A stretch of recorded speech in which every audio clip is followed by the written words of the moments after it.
아멘. 오늘 주시는 하나님의 말씀은 누가복음 17장 11절부터 19절까지 말씀입니다.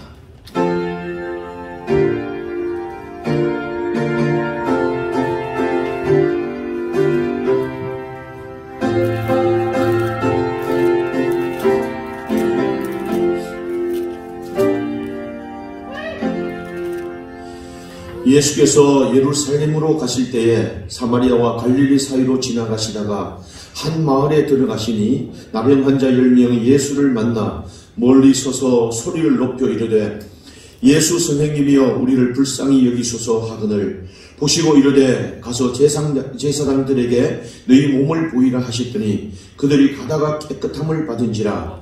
그 중에 한 사람이 자기가 나온 것을 보고 큰 소리로 하나님께 영광을 돌리며 돌아와 예수의 발 앞에 엎드려 감사하니 그는 사마리아 사람이라.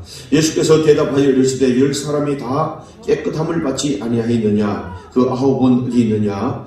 이 이방인 외에는 하나님께 영광을 돌리러 돌아온 자가 없느냐 하시고 그들에게 이르시되 일어나 가라 내 믿음이 너를 구원하였느니라 하시더라. 아멘. 오늘도 여러분 복된 주님의 날입니다.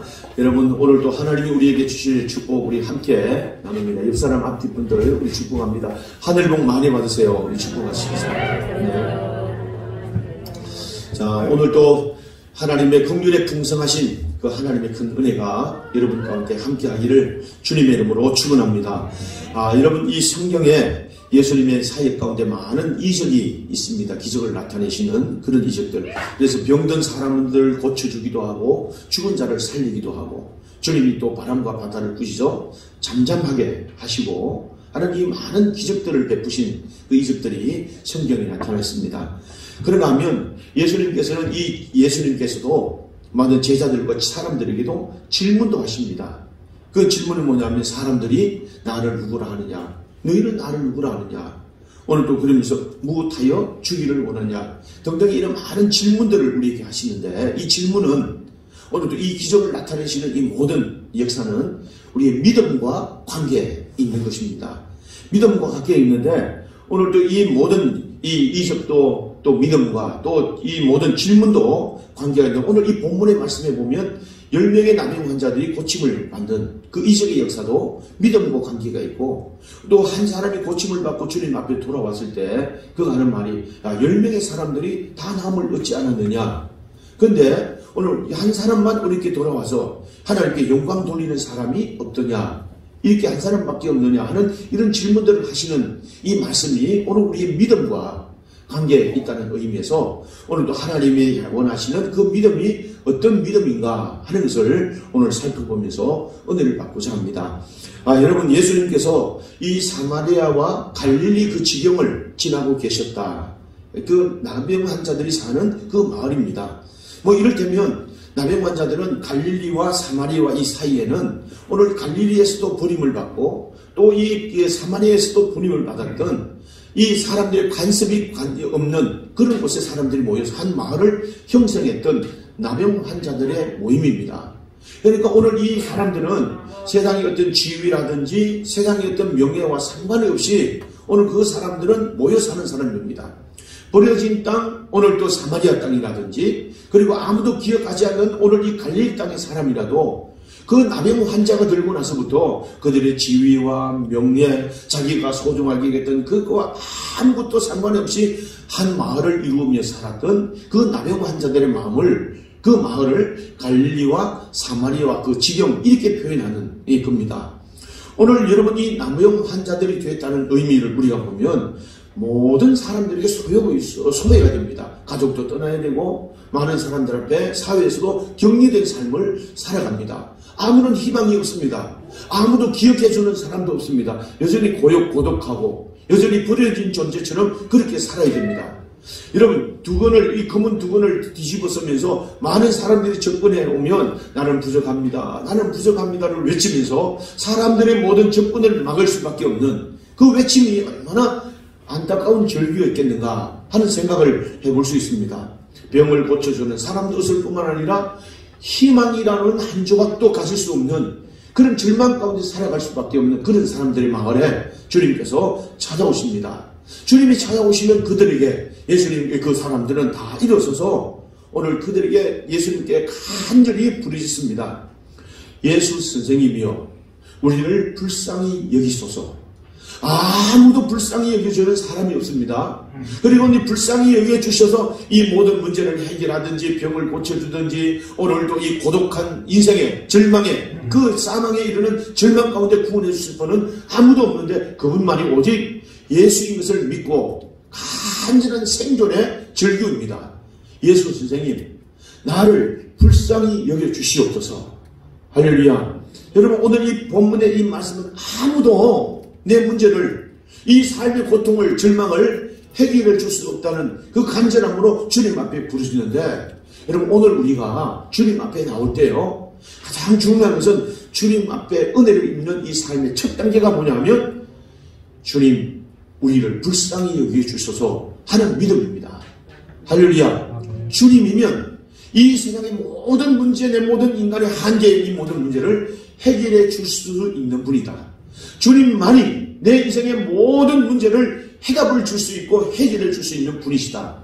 그래서 우리는 주님 앞에 나올 때마다 주님 우리를 불쌍히 여기시옵소서. 이게 믿음의 첫 단계입니다. 할렐루야. 자 여러분 오늘 이 본문의 나병 환자들처럼 내 힘으로 내 방법으로 도저히 문제를 해결할 수 없는 절망과 좌절의 문제. 여러분 오늘 우리는 이 나병 환자들처럼 이런 문제들을 우리가 안고 살아가는 우리의 실존의 문제 아니겠습니까? 이럴 때 우리가 하나님 앞에 구할 수 있는 것은 주님 우리를 불쌍히 여기셔서 이름의 주님 앞에 나오는 은혜를 입는 첫 번째 믿음의 단계라는 것을 우리에게 봅니다. 여러분 그래서 우리가 믿음의 사람들 보면 예수 믿는 사람들 보면 뭐 잘 되고 좋은 일 있을 때 예수님 앞에 나왔던 사람은 그렇게 많지 않습니다. 인간의 어떤 한계에 부딪히고 절망과 낙심이 있고 또 질병의 문제라든지 자녀들의 문제라든지 여러 가지 많은 절망할 수밖에 없는 그런 문제를 만났을 때는 간절함이 있습니다. 그래서 주님 앞에 나옵니다. 뭔가 내 힘으로 할 수 없는 그 인간의 문제를 하나님만이 할 수 있다는 그 믿음 때문에 우리는 주님을 의지하게 주님 앞에 나오는 계기가 된 겁니다. 이럴 때 할 수 있는 이 기도가 뭡니까? 주님 우리를 불쌍히 여기소서. 할렐루야. 여러분 그것이 주님 앞에 기대가 있고 주님만이 우리에게 희망이 된다는 이 믿음의 고백입니다. 여러분 보세요. 여러분 이 시대를 우리가 과학의 시대라고 말하는데 많은 과학의 최첨단 이 완벽한 과학의 그런 최첨단의 모든 것들을 만들어서 인공위성으로 쏘아올리는 그 과학자들도요 사람이 최선을 다했다. 이 과학의 일점 하나라도 틀림이 없는 이런 문제들을 가지고 인공위성을 올리면서도 마지막 그들은 하나님 앞에 기도합니다.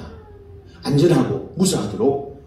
하물며 오늘도 인간의 모든 한계 이런 것들을 우리가 앞에서 그 사람들을 의지할 수 있는 것. 그래서 우리나라에도 인공위성을 올리는 그 과학자들이 돼지머리를 놓고 고산을 지냈던 얘기는 참 우스운 얘기일 수밖에 없습니다. 여러분 인간의 한계를 나타내는 말입니다. 인간의 모든 것들이 한계 그 이상의 하나님의 도우심의 구함 앞에 우리는요 그때마다 우리를 불쌍히 여기시옵소서. 그때 하나님의 은혜가 나타나고 그때 하나님의 도우심의 은혜가 있고 할렐루야. 그래서 오늘 우리에게도 주님 앞에 나오는 모든 우리도 여러분 어떤 데는 뭐 큰소리 치기도 하고 모든 거 다 할 수 있는 것 같이 그렇게 우리가 살아가지만 어느 한 우리 모습을 생각해 보면 인간이 유한한 존재인 것을 우리가 압니다. 자녀들의 문제, 사업의 문제, 직장에 세상에 다가오는 이 모든 문제를 우리 힘으로만 할 수 있다면 얼마나 좋겠습니까? 그렇지 못하니까 절망도 하고 낙심합니다. 그래서 우리는 주님 앞에 나올 때마다 하나님의 그 긍휼에 풍성하신 하나님의 은혜를 우리가 믿고 주님 앞에서 우리를 불쌍히 여기시옵소서. 이 믿음으로 주님 앞에 설 때 도우심의 큰 은혜가 있을 줄로 믿습니다. 자 여러분 그래 나서 오늘 이 나병 환자들이 소리를 지르고 하나님 앞에 나옵니다. 우리를 불쌍히 여기셔서 우리를 불쌍히 여기셔서 얼마나 간절했겠습니까? 생존의 절규 바로 그 자체입니다.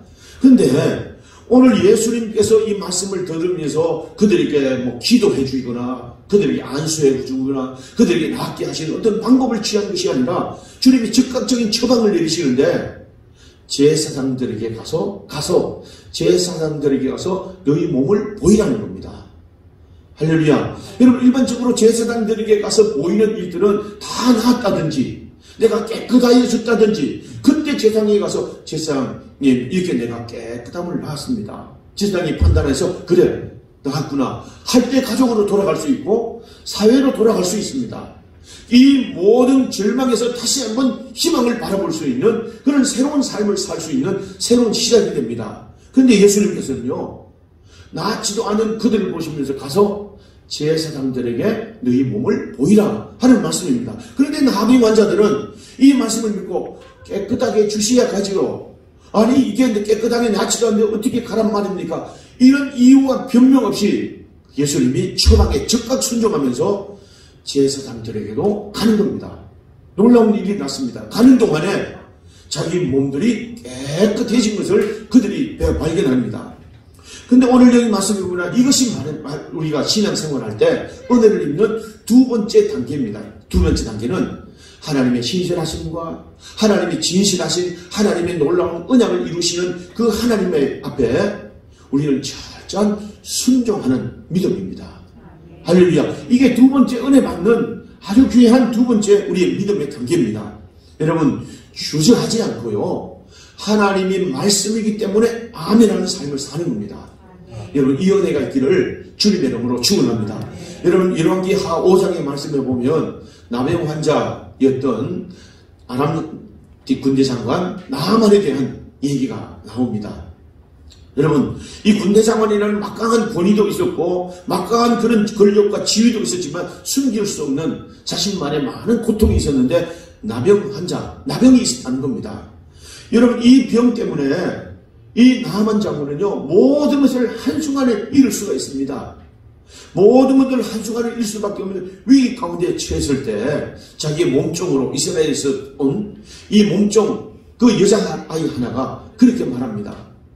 우리나라에는 엘리사라는 선지자가 있는데 그분이 오늘 여기 계셨다면 오늘 우리 주인님 이 병은 얼마든지 쉽게 고칠 수 있었을 텐데요 하는 말을 나눕니다. 그 말을 듣고 귀가 번쩍 뜨여서 그 엘리사에게로 찾아가는 결단을 하게 됩니다. 그리고 찾아가는데 거기 보니까 은 10달란트와 함께 금 6,000개를 가지고 그리고 올리브 10번을 가지고 엘리사를 찾아갑니다. 얼마나 간절했겠습니까? 얼마나 간절한 마음이 그에게 있었겠습니까? 그런데 그 엘리사에게 도착을 해보니까 엘리사는 얼굴도 내보이지 않고 오늘도 이 나아만 장군이 말하기를 그가 나와서 나를 맞이하고 거기에 사들 손이라도 얹어서 안수하고 기도해 줄 줄 알았는데 그가 하는 말이 저 요단강에 가서 몸을 7번 담그세요 하는 말입니다.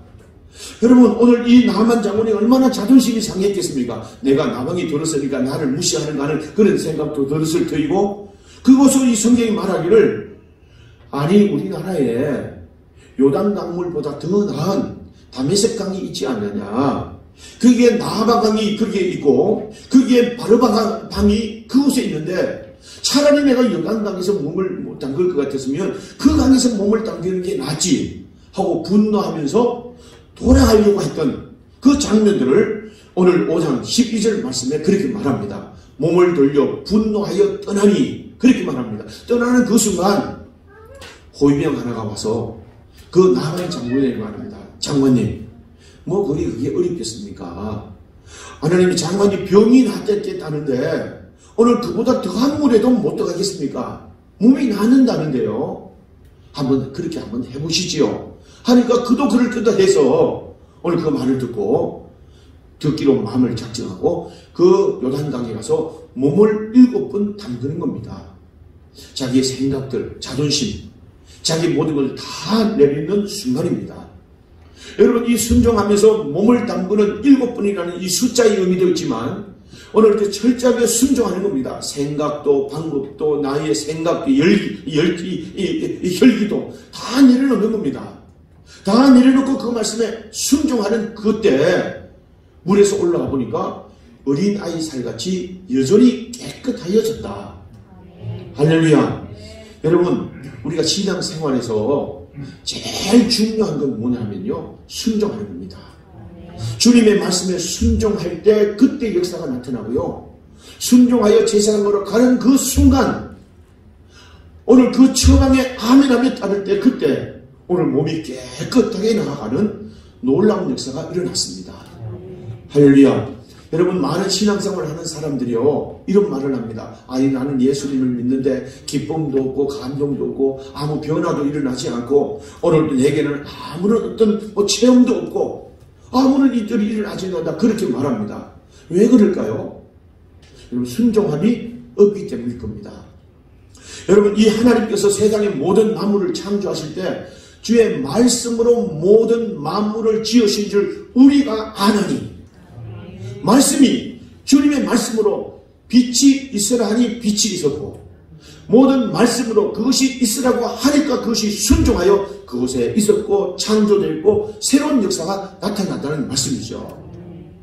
모든 만물이 이렇게 다 주님의 말씀에 순종하면서 그곳에 있어서, 또 지금도 모든 만물이 주님의 뜻과 섭리 가운데 말씀으로 모든 만물이 운행되는 겁니다.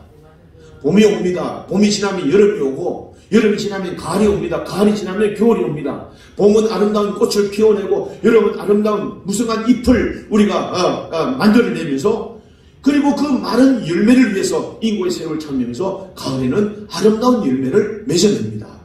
모든 자연 만물이 이렇게 하나님의 솜씨, 하나님의 계획대로 순종하고 하나님의 뜻 가운데로 순종하면서 아름다운 꽃을, 아름다운 열매를, 아름다운 잎을 만들어내면서 모든 만물의 아름다운 조화를 이루어갑니다. 할렐루야. 모든 만물이 말씀으로 이렇게 만들어졌고 창조되었고, 말씀하신 대로 모든 만물이 다 운행되면서 아름다움을 나타내고 모든 조화를 이루어내는데, 유독 우리에게 이렇게 기쁨이 없다는 말씀이죠. 왜 우리에게 이런 변화가 없을까요? 감동이 없을까요? 기쁨이 없을까요? 모든 만물은 그렇게 다 순종하는데 나만 순종하지 않는 거예요. 우리에게만 그런 순종이 없다는 말씀입니다. 그게 없으니까 변화도 일어나지 않고 창조도 있지 않고 그것에 조화름도 있지 않고 감동도 있지 않고 열매도 있지 않다는 그 의미를 우리에게 말해줍니다. 여러분, 말씀의 능력은 순종할 때 능력으로 나타납니다. 할렐루야. 여러분, 그래서 우리 많은 은혜를 입었던 사람들의 그 간증이 뭘까요? 하나님 말씀대로 이렇게 했더니, 하나님 말씀대로 기도했더니, 하나님 말씀대로 우리가 헌신하고 봉사했더니, 하나님 말씀대로 살았더니 하나님 이런 은혜를 주셨습니다. 할렐루야. 우리 많은, 내가 목회하면서 많은 우리 권사님들, 집사님들의 모든 삶을 돌아보며 순종 없이 되어진 일들이 있나요? 순종 없이 하나님의 이런 놀라운 감동을 체험한 그런 믿음이 어디 있었던가요? 다 면면들을 살펴보면 남이 알지 못하는 순종함이 있었고요, 자기의 어떤 생각, 자기의 어떤 이성, 자존감 다 내려놓고 주님 말씀이기 때문에 아멘 했던, 그때 하나님 주셨던 은혜입니다. 할렐루야. 여러분, 사무엘상 15장 22절 말씀에 우리가 보면 사무엘이 오늘 또 이 사울 왕에게 찾아옵니다. 사울 왕이 하나님의 뜻을 거스리고 제물을 드려서 하나님 앞에 제사하는 모습들을 보고 사무엘 왕이 그 사울에게 말합니다. 왕이여, 주의 말씀을 순종하는 것이 낫습니다. 그리고 순종하는 것이 제사 드리는 것보다 훨씬 낫습니다. 할렐루야. 우리가 아는 대로 그 말씀이 순종이 제사보다 낫습니다. 하나님께서 순종하지 아니했던 그 왕을 하나님께서 뒷전으로 물려내십니다. 할렐루야. 하나님께서는 이 모든 순종이 제사보다 낫다, 순종하는 속에 능력이 나타나고, 순종하는 속에 하나님의 말씀의 능력이 나타나고, 기적과 이적의 역사가 나타납니다. 변화가 나타납니다. 열매가 나타납니다. 하나님의 은혜로 오신 놀라운 일들이 우리 가운데 나타납니다. 여러분, 여러분들의 신앙의 삶, 그 현장이 순종하는 현장이 될 수 있기를 주님의 이름으로 축원합니다. 여러분, 오늘 이 10명의 남녀 환자 10명이 제사장들에게 가는 중에 나음을 받았는데, 순종하면서 가다 보니까 이런 놀라운 일들을 경험하고 15절 말씀해 보니까 그 중에 한 사람이 자기가 나은 것을 보고 큰 소리로 하나님께 영광을 돌리며 돌아와 이렇게 표현합니다. 여러분 오늘 예수님 때에 그래서 예수님께로 돌아오니까 예수님이 하시는 말씀이 야, 10사람이 다 나음을 얻지 않았느냐. 그런데 그 9은 어디 있느냐. 하나님께 영광을 돌리러 온 사람이 이 한 사람 사마리아 이 사람밖에 없느냐 하는 말씀을 주님이 하시는 말씀입니다. 여러분 우리가 하나님의 말씀에 주님 우리를 불쌍히 여기셔서 하나님 앞에 나오면 그 기대와 그 믿음을 만족해 하시는 하나님이십니다. 그리고 그 하나님이 우리의 모든 전능하신 하나님이시라면 그 말씀에 순종할 때 기적도 나타나고 변화도 나타나고 역사도 나타납니다. 그럼 이제 어떻게 해야 될까요? 여러분 오늘 이 말씀을 많은 분들이 얘기할 때 감사하는 믿음이 없었다 그렇게 말하는데 여러분 감사하는 믿음은 당연히 있었겠죠. 여러분 여기에 나오지 않는 9사람도 가다가 몸이 나은 것을 보고 얼마나 감사했겠습니까? 야, 얼른 가족으로 뛰어가고 얼른 사회 속으로 뛰어갈 수 있고 이제는 이 모든 희망이 없는 삶 가운데서 다시 기대, 소망이 있는 그런 삶을 살아갈 수 있으니까 얼마나 감사했겠습니까? 여러분 그분들에게 감사 없었던 게 아닙니다. 여러분 오늘 중요한 것은요 그 사람들에게도 감사가 있었지만 주님께로 돌아와 큰 소리로 하나님께 영광을 돌리는 삶이 주님께로 돌아오는 삶이 그 앞에서 살아갔던 그 삶이 없었다는 것을요 오늘 우리에게 말해줍니다. 할렐루야. 여러분 9사람 감사가 없었을까요? 여러분 그 사람에게도 너무 오매불만 기다리는 그런 세월이 있었기 때문에 그 순간만큼은요 얼마나 기쁘고 감사했겠습니까? 그런데 영광을 돌리는 모습이 없었고 하나님께로 주님께로 돌아온 모습이 없었습니다. 여러분 오늘 여기 말씀해 보니까 하나님께서 그 사람들에게 꿈과 생신과 놀라운 얼기를 경험했는데 그 사람을 보니까 영광을 돌리며 돌아와 하는 말씀입니다. 여러분 정말 하나님의 축복은요 우리의 문제가 해결되는 것보다도 정말 귀한 축복은 하나님 앞에 영광을 돌리는 삶입니다. 그리고 하나님의 구원하심이 늘 나타나는 삶을 사는 그 삶을 사는 겁니다. 그게 한번 아멘 하십시다. 여러분 오늘 이 영광을 돌리다는 말은 영광을 돌리며 하는 이 말은 무슨 말이냐면 하나님께 경의를 표하다. 하나님 앞에 영예로운 삶을 나타내다 하는 말씀인데요. 오늘 이 말씀이 무슨 말이냐면 주님께 영광을 돌리는 삶은 감사 그 이상입니다. 이 은혜를 입었다면 하나님 앞에 영광을 돌리는 삶으로 믿음을 표현하고 감사를 표현하는 주님 앞에서의 삶이 있어야 된다는 말씀입니다. 여러분 이 은혜가 있기를 주님의 이름으로 축원합니다. 여러분 오늘 이 본문의 성경을 우리가 보면 16장 1절 말씀에도요 이 성경의 연관성을 우리가 살펴보면서 주님이 말씀하시고자 하는 내용 그 의미가 무엇인가를 우리가 더 분명하게 알 수 있습니다. 16장 1절 말씀에 보면 오늘 그 뭐라고만 하면 바리새인들에 대한 말씀이에요. 그리고 나서 이제 17장에 들어와서 말씀하시면서 17장 끝나는 20절의 말씀에 또 바리새인들의 말씀입니다. 바리새인들은 어떤 말씀이냐 자기의 부족한 것만 관심이 있습니다. 자기의 어떤 만족, 유익만 관심 있는 사람들입니다.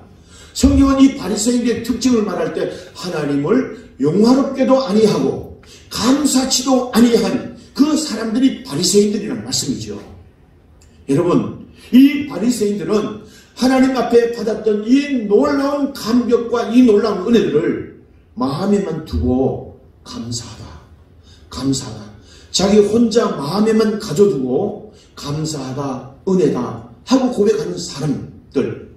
그러면서 하나님이 주신 그 은혜만 즐거워하면서 감사하는 그 사람들의 모습을 오늘 우리 안에 있는 바리새인들, 주님은 이런 모습으로 우리를 지적한 것이 아닐까요? 여러분 그렇습니다. 우리는 형식만 내게 유익만 얻는 이런 바리새인들이 아니라 내게 주신 은혜가 얼마나 크고 내게 받은 은혜가 얼마나 큰지 그 받은 은혜라고 한다면 하나님께 영광 돌리고 주님께로 돌아와 감사하는 삶의 표현을 주 앞에 살아가는 삶입니다. 몸으로 그렇게 살고 물질로 그렇게 살고 봉사하는 모습으로 그렇게 살아가는 그런 삶입니다. 주님은 이 삶을 기뻐하신다는 것을 오늘 우리에게 말하고, 하나님이 찾는 사람은 하나님을 영화롭게 하고 영광 돌리는 그 사람들을 주님이 찾고 계신다. 할렐루야. 그들을 기뻐하신다는 것을 우리에게 말씀해 줍니다.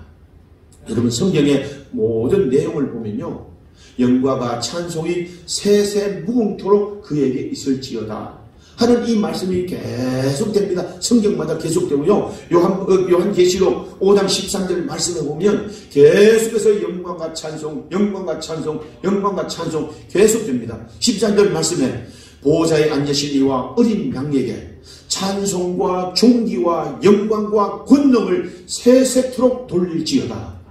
할렐루야. 이 믿음의 승리한 자, 믿음으로 살아가는 성도들의 모든 삶 가운데 도우시는 은혜로 살아가는 모든 성도들의 삶은 오늘 또 하나님 앞에 영광과 존귀와 찬송과 그 권능을 세세 돌리는 그런 삶이 되어야 된다. 할렐루야. 여러분, 우리가 이 성경에 보면 에베소서 1장 6절 말씀에 보면 그가 사랑하는 자에게 우리 안에게 그어주시는 바 그의 은혜의 영광을 찬송하게 하려는 것이라. 하나님의 경륜과 섭리 가운데 우리를 부르셨단 말이죠. 하나님의 택하여 부르신 그 하나님의 뜻은, 하나님의 소원을 우리에게 두시고 행하시는 그 하나님의 뜻은 우리가 적당히 대강 살아가는 존재가 아니라 하나님 앞에 영광과 찬송이 되는 이런 삶을 살아야 된다는 것. 할렐루야. 여러분, 그러면서 또 그게 11절, 14절 말씀하시기는 반드시 너희는 영광과 찬송을 돌리는 삶을 살아야 된다고 말씀합니다. 여러분, 오늘 우리 삶에 얼마나 많은 은혜를 주셨습니까? 은혜를 주셨는데도 마음에만 새기고 나 혼자만 기쁨으로 삼고 우리는 그렇게 살아가는 바리새인들, 또 다른 어떤 것들을 구하는 그런 바리새인들의 모습이 아닌가. 정말로 큰 소리를 외치면서 받은 은혜가 감사합니다. 이 은혜를 내가 무엇으로 보답할까 하는 영으로 내 몸이 드리는 이 헌신이 주님 앞에 있고, 오늘도 내 드리는 모든 물질을 베푸시는 그 은혜가 주님 앞에 있고, 내 모든 삶이 주님 앞에 살아가는, 주님을 기쁘시게 영화롭게 하는 그런 삶으로 살아가는 성도가 되어야 할 줄로 믿습니다. 주님이 이 받은 은혜 앞에 살아가는, 이 은혜 가운데 살아가는 성도의 삶을, 주님은 이 삶을 원하신다는 것을 우리에게 말합니다. 여러분, 이 17장이 끝나고 누가복음 18장에는 이렇게 말합니다. 기도하고 낭망치 말아야 될 것을 비유로 일러 가라사대 하면서 주님은 불의의 재판관과 억울한 가부에 대한 얘기를 합니다. 이 사람은 아무도 의지할 데가 없습니다. 돈도 없습니다. 그러니까 내 사정을 듣고 내 사정을 알아주고 내 문제를 해결해 줄 사람은 저 재판장뿐입니다. 아무도 없으니까 날마다 가서 내 사정을 들어주세요. 내 사정을 들어주세요. 나를 살려주세요. 살려주세요. 그 재판장이 하루는 말합니다. 내가 하나님도 겁나지 않고 내 사람도 두렵지 않지만 저 사람이 매일 와서 나를 번거롭게 하니 내가 귀찮았어도 내가 도와줘야 되겠다.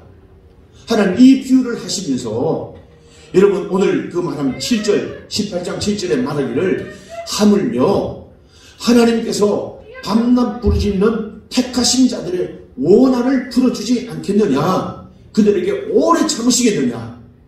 할렐루야. 기도하고 간구하는 내 백성 이스라엘 하나님의 백성들 그 자녀들에게 반드시 이 원한을 풀어주겠다는 말씀이죠. 그러면서 8절에 말합니다. 내가 너희에게 이르노니 속히 그 원한을 풀어주시리라. 이런 은혜를 베푸신다는 말씀이죠. 그러면서 주님이 마지막 하신 말씀입니다. 인자가 올 때에 세상에서 믿음을 보겠느냐. 세상에서 믿음을 보겠느냐.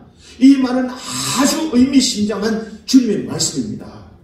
우리가 하나님 앞에 구하고 하나님 앞에 기도해서 하나님 불쌍히 여기셔서 그리고 순종하는 가운데 얻은 놀라운 체험, 놀라운 경험, 놀라운 하나님의 은혜를 우리가 입었지만 끝까지 하나님 앞에 믿음으로 살아가는 사람들, 그 삶을 정말로 영광과 찬송이 되는 주님 앞에 삶을 살아가는, 주님 오실 때까지 이 믿음으로 살아가는 그런 사람을 보겠느냐 하는 말씀입니다.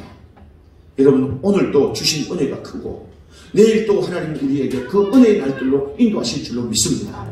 또 주님이 이 땅에 오시는 날까지, 우리가 주님 앞에 부르시는 그날까지 하나님은 이 은혜로 우리를 인도하실 줄로 믿습니다. 크게 한번 아멘 하십시다. 그러면 어떻게 해야 될까요? 여러분 삶이 주님 앞에서 몸으로 주님 앞에 영광과 찬송이 되고, 여러분들의 물질과 여러분의 모든 삶이 주님 앞에서 영광을 돌리며 영광을 선포하는 이런 삶을 살아가야 될 줄로 믿습니다. 주님이 원하시는 삶입니다. 오늘도 이 삶 속에 주님은 내 믿음이 너를 구원하였느니라. 날마다 구원하시는 이 은혜와 축복이 우리 가운데 있을 줄로 믿습니다. 여러분, 오늘도 지금 우리 모든 삶 가운데 주신 은혜가 감사합니다. 하나님 앞에 나올 때마다 나를 불쌍히 여기셔서, 그리고 순종하며 아멘 할 때마다 하나님은 이런 새로운 역사들을 우리에게 나타내시고 은혜를 베푸실 줄로 믿습니다.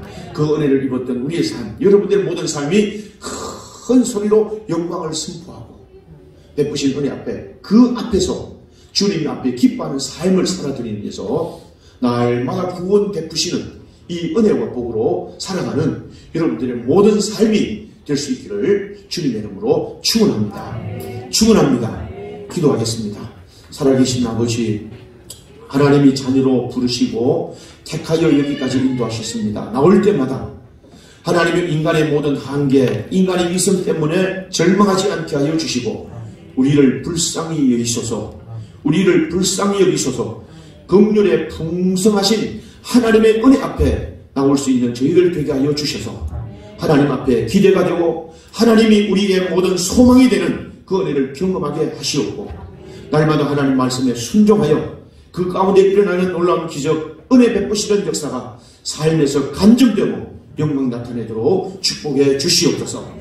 그 위에도 하나님께 큰 소리로 영광 돌리고 하나님 앞에서의 헌신과 하나님 앞에서의 주님을 증거하는 몸으로, 물질로, 시간으로, 삶으로 주님 앞에 드리는 이런 아름다운 삶을 살아가게 하여 주시옵시고, 날마다 구원하시는, 때마다 구원하시는 하나님 이 은혜 가운데 살아가는 저희 모든 성도들 되게 해 주시옵소서. 이 삶이 간증이 되고 이 삶이 영광이 되는 우리 모든 성도들 되게 해 주시옵소서. 예수님의 이름으로 기도하옵나이다. 아멘.